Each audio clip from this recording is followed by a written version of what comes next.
હાલો friend, જય શ્રી કૃષ્ણ, જય માતાજી. ને આજે તો બન્યા છે કઢી ખીચડી. મસ્ત એવી જો કઢી ઉકળે છે આ બાજુ ને આ છે મસ્ત ખીચડી મીણ જેવી ના, ખીચડીનો કલર કેમ? આ કુકરના ચોખા છે. આજ વખતે ચોખા આવ્યા ને એમાં હળદર નાખીએ ને તો ખીચડી આવી જ થાય. હવે હું હોય કે ખબર નહીં, હવે આમાં કઈ મિક્સ કરે કે હું કઈ ખબર નહીં. 4-5 પાણીએ ધોઈને પછી ખીચડી કરું તોય છે ને કલર એનો અવાજ આવે જી હોય બરાબર ને. તો તમે કુકરના ચોખા ખાવ કે નહીં મને કહેજો. અને હા, અમે તો ખાઈ હો. અને આજે કઢી ખીચડી બનાવવાનું કારણ એ એક છે, એમ કે આજ મારો પગ મયડાઈ ગયો છે, જમણો પગ. એમ તો અમે 6 વાગે ગયા હતા, મય ઉતરાઈ આવ્યા. અત્યારે તો ઘણું સારું છે, પણ મને છે ને જાજી વાર ઊભા ના પડી. તો અત્યારે શાક રોટલી બીજી કઈ વસ્તુ બનાવું તો થોડીક વાર લાગે ને એટલી વાર મારાથી ઊભા એમ નથી. તો મેં કીધું ઝટપટ અને ફટાફટ બની જાય ને એવું છે કઢી ખીચડી.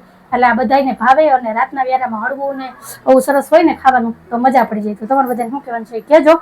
તો મસ્ત એવી કઢી ખીચડી તૈયાર છે. હાલો તમે આવી જાઓ બધા વ્યારા કરવા. ને આ તમારો આજનો વિડીયો જો ગમ્યો હોય તો વિડીયોને લાઈક કરજો, શેર કરજો, સબસ્ક્રાઈબ કરજો ને કમેન્ટ કરીને જાજો. આવજો. જય ભોલેનાથ.